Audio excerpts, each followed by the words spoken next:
Hello दोस्तों, मैं Amita next vision के यूट्यूब प्लेटफॉर्म पर आपका हार्दिक अभिनंदन करती हूँ।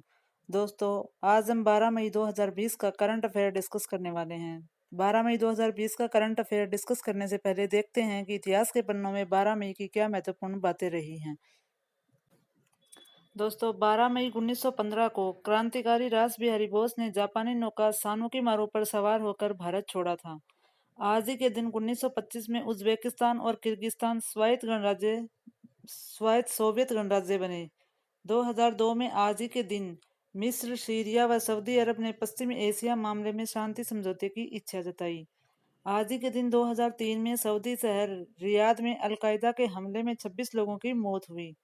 आज ही के दिन 2008 में चीन के सिचुआन में भूकंप से 69,000 से अधिक लोगों की मौत। और अब आज का करंट अफेयर का पहला टॉपिक।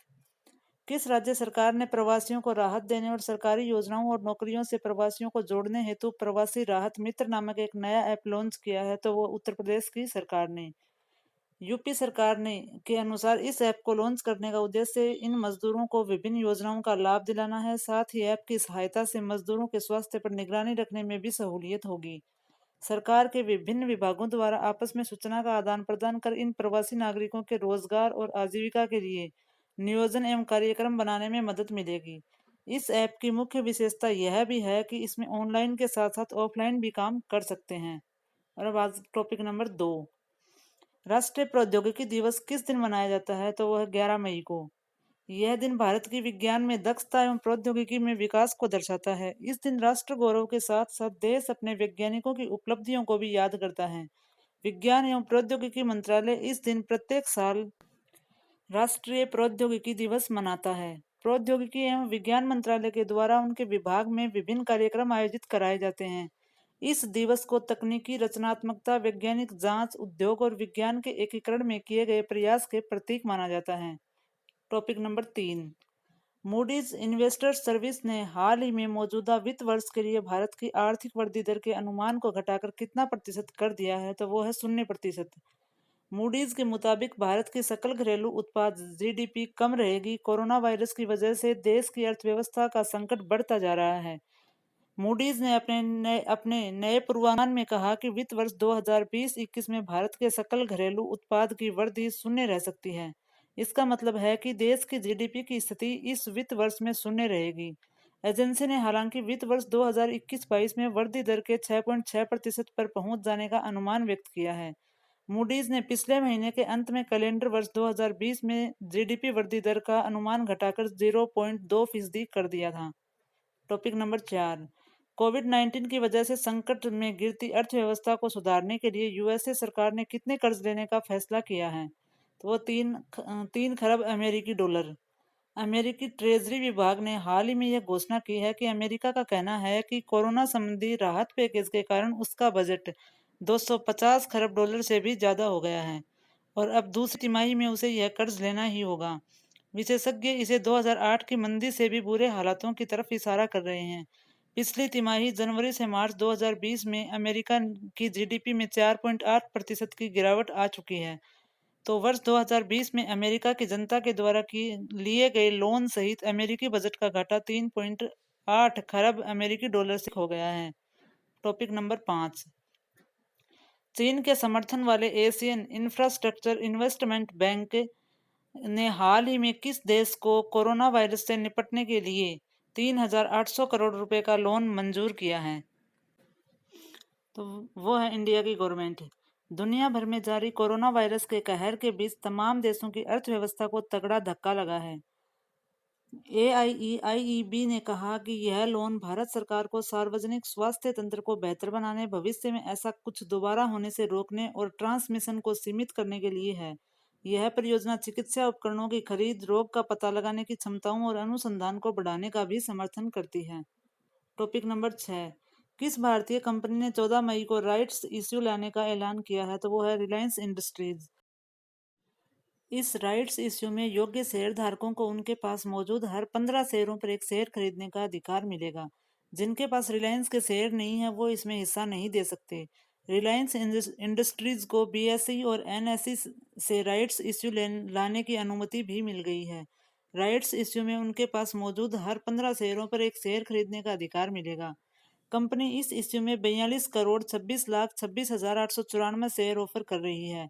कंपनी ने राइट्स इश्यू के लिए 1,257 रुपये का प्राइस तय किया है, यानी इस ऑफर में कंपनी कुल 53,124 करोड़ रुपए से ज्यादा की रकम जुटाएगी। ऐसा करके रिलायंस इंडस्ट्रीज अपना कर्ज खत्म करने की कोशिश कर रही है। इसी वजह से जियो की हिस्सेदारी भी बेची गई है। अब टॉपिक नंबर 7। हाल ही में किस संगठन ने कोरोना महामारी के खिलाफ लड़ाई में कमजोर देशों के भीतर जरूरी चीजों के लिए सरकारों, कंपनियों और अरबपतियों से 6.7 अरब डॉलर की निधि का दान करने की अपील की है? वो है संयुक्त राष्ट्र। संयुक्त राष्ट्र संघ ने आगाह किया है कि यदि इस मदद में नाकाम रहे, भूखमरी की वैश्विक महामारी फैलेगी और अकाल, दंगे और अधिक संघर्ष का दुनिया को सामना करना पड़ सकता है।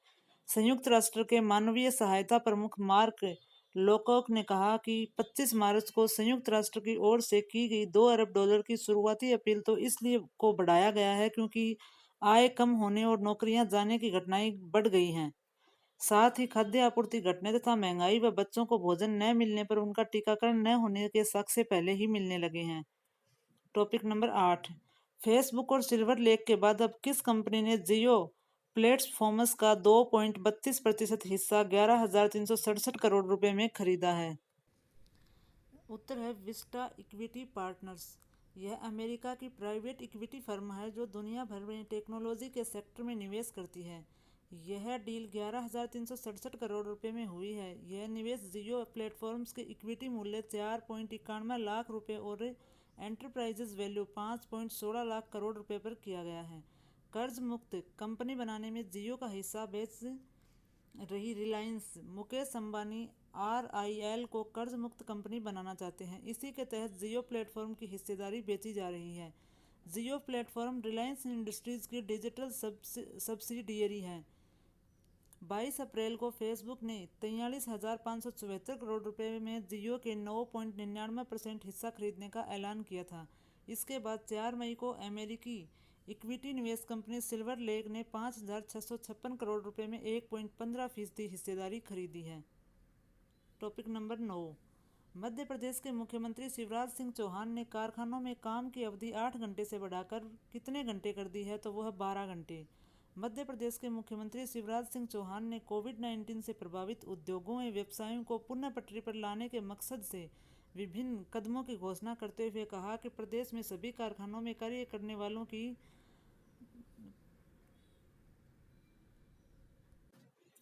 अवधि 8 घंटे से बढ़ाकर 12 घंटे की होगी। इन्होंने प्रदेश में औद्योगिक गतिविधियों को बढ़ाकर रोजगार के अवसरों में वृद्धि, नए निवेश को प्रोत्साहित करने और श्रमिकों के हितों की रक्षा के उद्देश्य से श्रम सुधारों की घोषणा की है। उन्होंने कहा है कि कारखानों, दुकानों, ठेकेदारों एवं बीड़ी निर्माताओं को खोलने के लिए पंजीयन और लाइसेंस का कार्य 30 दिन के स्थान पर 1 दिन में होगा। Topic number 10। हरिशंकर वासुदेवन की हाल ही में निधन हो गया। वे किस क्षेत्र से संबंधित थे? तो वे एक इतिहासकार थे। हरिशंकर वासुदेवन यूरोपीय और रूसी इतिहास और भारत रूस संबंधों के विशेषज्ञ थे। वह कलकत्ता विश्वविद्यालय में इतिहास विभाग के प्रोफेसर व चीनी केंद्र के निदेशक रहे थे। इससे पहले उन्होंने केंद्रीय संस्कृति मंत्रालय के अंतर्गत Maulana Abul Kalam Azad institute of Asian studies Kolkata के निदेशक के रूप में कार्य किया था। इन्होंने कैम्ब्रिज विश्वविद्यालय से स्नातक किया, जहां इन्होंने अपनी स्नातकोत्तर और PhD भी पूरी की। और अब आज के current affair quiz. Question number 1। किस राज्य सरकार ने प्रवासियों को राहत देने और सरकारी योजनाओं और नौकरियों से प्रवासियों को जोड़ने हेतु प्रवासी राहत मित्र नामक एक नया ऐप लॉन्च किया है? वो है उत्तर प्रदेश की गवर्नमेंट ने। Question number 2। भारतीय प्रौद्योगिकी दिवस किस दिन मनाया जाता है? तो वो है 11 मई को। Question number 3। Moody's investors service ने हाल ही में मौजूदा वित्त वर्ष के लिए भारत की आर्थिक वृद्धि दर के अनुमान को घटाकर कितना प्रतिशत कर दिया है? तो वह 0%। Question number 4। कोविड-19 की वजह से संकट से में गिरती अर्थव्यवस्था को सुधारने के लिए USA सरकार ने कितने कर्ज लेने का फैसला किया है? वो है 3 खरब अमेरिकी डॉलर। Question number 5। चीन के समर्थन वाले एशियन इंफ्रास्ट्रक्चर इन्वेस्टमेंट बैंक ने हाल ही में किस देश को कोरोना वायरस से निपटने के लिए 3,800 करोड़ रुपए के लोन मंजूर किया है? वो है भारत की गवर्नमेंट। Question number 6। किस भारतीय कंपनी ने 14 मई को राइट्स इश्यू लेने का ऐलान किया है? वो है रिलायंस इंडस्ट्रीज ने। क्वेश्चन नंबर 7, हाल ही में किस संगठन ने कोरोना महामारी के खिलाफ लड़ाई में कमजोर देशों के भीतर जरूरी चीजों के लिए सरकारों, कंपनियों और अरबपतियों से 6.7 अरब डॉलर की निधि का दान करने की अपील की है? वो है संयुक्त राष्ट्र संघ ने। क्वेश्चन नंबर 8, फेसबुक और सिल्वर लेक के बाद अब किस कंपनी ने जियो प्लेटफॉर्म्स का 2.32% हिस्सा 11,367 करोड़ रुपए में खरीदा है? वो है Vista equity partners. Question number 9, Madhya Pradesh के मुख्यमंत्री शिवराज सिंह चौहान ने कारखानों में काम करने की अवधि 8 घंटे से बढ़ाकर कितने घंटे कर दी है? तो वह 12 घंटे। क्वेश्चन नंबर 10, हरिशंकर वासुदेवन की हाल ही में निधन हो गया, वे किस क्षेत्र से संबंधित थे? तो वो एक इतिहासकार थे। अगर आपको हमारा ये वीडियो पसंद आया है तो इसको लाइक करें, हमारे चैनल को सब्सक्राइब करें। इस वीडियो की पीडीएफ चाहिए तो नीचे दिए गए व्हाट्सएप नंबर पे मैसेज कर सकते हैं। हमारे चैनल से संबंधित कोई सुझाव देना चाहते हैं तो नीचे दी गई मेल आईडी में मेल भी कर सकते हैं। और आप प्ले स्टोर में जाकर हमारा दा गुरुजी ऐप भी डाउनलोड कर सकते हैं। इससे संबंधित कोई समस्या आ रही है तो आप हमारे दिए गए व्हाट्सएप नंबर पर मैसेज कर सकते हैं या दी गई मेल आईडी पे मेल भी कर सकते हैं। धन्यवाद। जय हिंद, जय भारत।